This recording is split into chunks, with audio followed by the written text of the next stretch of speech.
Is there a valid classroom? Ang tanong dyan, alam, kahit natin sweet kasi, you answer me. Rule on the propriety of the classroom. Tanong dyan, 3%. Diba? Bakit anong sagot mo? Balik ka muna sa requisites.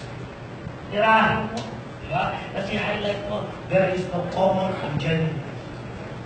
Because the interest of each and every member of the classroom is to say it again. And letter B, tatanong ka, assuming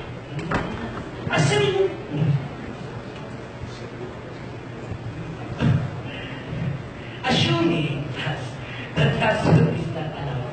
It's illegal. Ang tawag po dyan sa volunteer methods, unintentional. This time,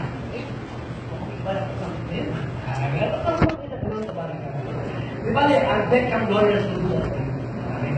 Kasi may training ka, may training ka. Anyway, so having said that, difference, pagkat ang tanong sa mga, ang discovery, highlight your references. Okay?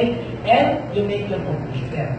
But take note, mali ang conclusion mo, yung teso requisites mo, kung 3% ka, 12% ka. Pero pag wala kang requisites, mali pa, 1% ka makasino. Nakuha niya, class? Nakuha niya. Sige lang natin. Dahil yung requisites, you made all the requisites, then of course you emphasize. So if classes na nalawa ko siya remedy, okay na lang. Diba? Anong remedy? Individual. So, o kaya,